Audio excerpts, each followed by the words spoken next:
Having already covered the behind the scenes of the Power Rangers movie and the Turbo movie, then moving on to the behind the scenes of the Power Rangers Zeo season, we have had tons of requests to cover Power Rangers in Space.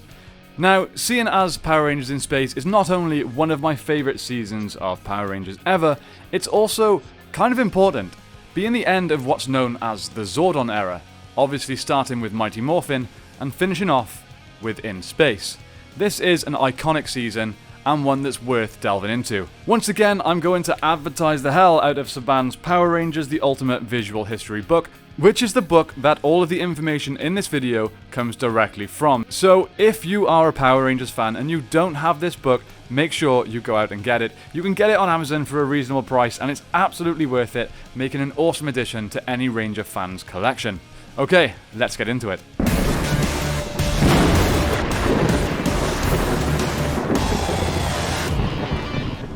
The opening episodes of In Space are similar in tone to previous seasons, light and colourful in both story and visuals. But as the season progresses, the show becomes darker thematically and offers more emotional content than before. It was very cool going from Turbo to In Space, because Turbo was very comedic, says Patricia Jar Lee, who plays Pink Ranger Cassie Chan. It was really hilarious and funny if you could catch all the subtleties. In Space was far more dramatic.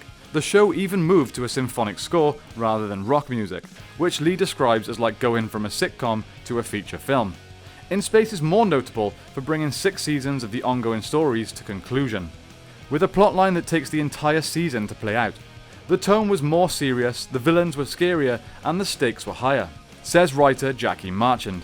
We had more time to prep, so we decided to just go for it. Director Worth Keeter, who worked on 18 episodes of the show that year, agrees the team really upped their game.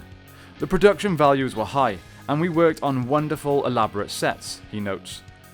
The spaceship itself was very large and quite sophisticated. You could just tell that everything was more serious and was quite different. So In Space begins with a united alliance of evil banquet featuring familiar faces, including Rita Repulsa, Lord Zed, and Divatox, who is showing off about her victory over the Rangers. In a jealous rage, Rita attempts to use her staff to zap Divatox, but instead hits Astronomer, a mysterious purple-haired young woman rumoured to become the next Queen of Evil. Astronomer is played by Melody Perkins, who had been a dancer and model before being asked to audition to play the villainous new character. I wasn't actually looking to be an actress, says Perkins, which may have made it easier to get through the process. Perkins was living in San Diego at the time and commuting to shoot in Santa Clarita, roughly a 3-hour drive each way. So the banquet is interrupted by Dark Spectre, head of the Alliance, who lets the Alliance members know he has captured Zordon and is draining his power, which he plans to use to conquer the universe. While the villains toast Dark Spectre's scheme, Divatox notes that he looks suspiciously like Malagor, and sharp-eyed viewers probably get the joke. The Malagor monster costume from Power Rangers Turbo, the movie, was repurposed for the In Space season. The villains discover a hooded, robed figure lurking in the shadows who's revealed to be a Red Ranger. He makes his escape, and shortly after, the Red Ranger pulls the Power Ranger space shuttle onto his spaceship, where they meet the mysterious hero for the first time. Christopher Kamen Lee was taking acting classes in Miami when he was cast as Andros, the mysterious Red Ranger from the planet KO-35. Since he was an alien, the producers wanted to give him a unique look. Lee was initially told he would be wearing a wig for the part, but when he arrived on set, he learned that they were going to use his real long hair and that it would have to be bleached every month to maintain its unique blonde streaks. It was a surprise, but ultimately they were right, says Lee. A wig would have looked like a wig. Andros is also trying to save Zordon and gives the Rangers new Astromorphers, which will turn them into Space Rangers. Because Andros is a Red Ranger, a colour change was implemented to avoid having 2 Rangers of the same colour, so TJ became the Blue Space Ranger, and Carlos became the Black Space Ranger. During the In Space season, the Rangers wore grey flight suits on the Astro Megaship when they weren't in their morph costumes. It was the first time Rangers had worn uniforms beside their spandex suits. The production team wanted the uniforms to match the spaceship set, so we made them monochromatic, explains costume designer Danielle Baker. The only thing that would pop would be their undercolours, the shirts underneath their jackets. The pink or blue or red undershirts continued the tradition of the Rangers being easily identified in their civilian garb. Production designer Jolie Boulder designed the interior of Andros' huge Astro Megaship, which converts into the Astro Megazord. One goal this season was to increase the demographics of the kids who were watching, she says. Where before we were aiming at 4-year-olds, now we wanted to appeal to the 6 to 8-year-olds to keep them watching. So the goal was to make the megaship sophisticated and visually interesting. As Boulder developed her ideas for the set, she worked with illustrator Danny Alvarado, who would put her concepts on paper. The sketches were then shown to the producer for approval. As time is always tight while shooting a Power Rangers season, the team wanted to find the most efficient way of filming on the megaship set. For example, every different camera angle requires relighting the scene, which can take a lot of time. We didn't have that luxury, says Boulder, so the lighting was built into the megaship set. This meant that the crew just had to flip a light switch, and they could just shoot without bringing in too many extra lighting setups. Boulder had the sets constructed for maximum productivity and little or no need for alteration. It was built as if it was real, she says. There were rooms and then hallways between the rooms. It was one big set as opposed to being a bunch of little disconnected rooms or spaces. So if you wanted to run from one side of the spaceship to the other, you actually could. Instead of removable set walls that would allow for multiple camera angles, a producer suggested hinged walls, so our walls just opened and closed like a door. That saved a ton of time. The hinged walls also helped crew members get on and off a set easily. Additionally, all the sets were constructed to accommodate a continuous camera dolly without a track. This gave us a 360-degree shooting capacity. Anywhere you looked, it was finished, including the ceiling. The camera could literally go anywhere. So, in keeping with the more mature tone of the season, the comic relief team of Bulk and Skull appear in fewer than half of the episodes. Their mentor this time is Professor Phenomenus, played by Jack Bannon, an eccentric bumbler who investigates aliens. The Professor is a comedic character that generates a reversal of roles, with Bulk and Skull now acting as his straight men. In Space is the last season to feature Skull, as actor Jason Narvi left the show to continue his college education, eventually achieving a PhD in theatre studies. Midway through the season, the 5 Rangers are joined by a 6th, the Silver Ranger, played by Justin Nemo. Nemo had been modelling in his native Oklahoma and working as a Brad Pitt lookalike.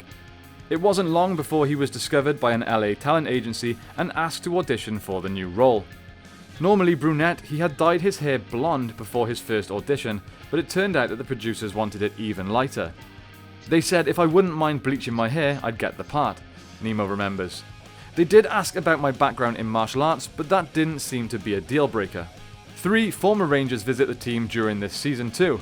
Blake Foster returns as Justin Stewart in True Blue to the rescue.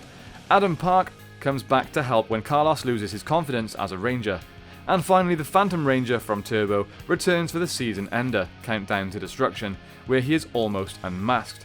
A scene revealing his identity was considered but dropped when the finale was reduced to just 2 parts instead of 3 by Fox's request. The truth is, we ran out of time before we were able to fully develop a story for the Phantom Ranger with everything else going on, says showrunner Chip Lynn. Again guys, if you want to know more about the Phantom Ranger, just last week we released a full video all about him, so go and check that out if you're interested. Power Rangers in Space was also home to a mega pop culture pairing. The Power Rangers teamed up with the Teenage Mutant Ninja Turtles during this season. The Turtles had already made a big splash in comic books, animated TV shows, and 3 feature films. But by 1997, the franchise was experiencing a pretty rapid decline. Plans had been in the works for a new film from New Line Cinema that would feature a 5th turtle, but the production had stalled. Seeing potential in the franchise, Saban Entertainment secured the rights to produce a TMNT live-action TV show called Ninja Turtles: The Next Mutation, which would feature the first female turtle, Venus de Milo. Saban soon saw the potential for bringing the 2 franchises together in an episode titled Shell Shocked. It was our first Fox Kids crossover, says Jackie Marchant, and they thought it would be fun. The plot saw Astronomer brainwash the Turtles into stealing the megaship from the Power Rangers. Fortunately, an electric storm hits the ship, and the shock of it breaks the spell. The Turtles return to being good guys, thwarting Astronomer's plans. In Space is also notable for breaking new storytelling ground by turning its lead villain into a sympathetic character. Through a series of flashbacks, it's revealed that Astronomer is Andros' long-lost sister, Corone, who is kidnapped and raised by Dark Spectre. She joins up with Andros to locate Zordon, but is captured by the villainous Ecliptor, who removes her emotions, turning her evil once again. Because of this turn of events, she creates the Psycho Rangers, nasty versions of the Space Rangers. Each Psycho Ranger has a fighting style equivalent to their colour counterpart, but with more strength, intelligence and speed. Astronomer's Psycho Rangers are virtually unbeatable against the In-Space Rangers. Series writer Jackie Marchant states that the Psycho Ranger storyline was especially memorable for me. It really felt like our team had some very worthy opponents. But fortunately, a clever plan by TJ leads to the Psycho Rangers' eventual defeat. Again, if you want to know more about the Psycho Rangers, they are something we've covered in their own video, so go and check that out if you want more info. So as the story arc of Power Rangers in Space neared its end, 3 important questions needed to be answered. Could Zordon be saved? Could Andros turn Astronomer to good? And could the Rangers save Earth from the United Alliance of Evil? After a series of huge battles, Dark Spectre meets his demise, and Astronomer takes over as the Monarch of Evil. While the Rangers attempt to stop her army of Quantrons, Andros boards Astronomer's spacecraft, where he finds Zordon, who reveals that the only way to save the galaxy is through his own destruction. Reluctantly, Andros smashes Zordon's energy tube, sacrificing the Power Rangers' mentor, and a wave of good energy sweeps over the universe, wiping out most of the villains. Rita, Zed, and Divatox are turned to good and become sickeningly sweet humans. Astronomer reverts to Corone, Andros' loving sister. From a storytelling perspective, there could have been no better resolution. After 5 years, we felt that we had done everything we could with Zordon, says Jackie Marchant. We were striving to make a big impact, and that was one of the most memorable moments in the show. There's something easier about closing out a season, Marchant continues. There's more of an impact, you can tie up all the loose threads. We wanted to do complete story arcs at that point. We were writing every season as if it was a series finale. The stellar ratings for In Space seem to confirm that the producers' new approach to the series was working. From now on, the only constant in the Power Rangers saga would be change. Power Rangers was based on a Japanese genre that constantly reinvented itself, and it was time for the American series to follow suit, starting with the decision to use a new team of Rangers for each subsequent season. The only question was, would this risk pay off?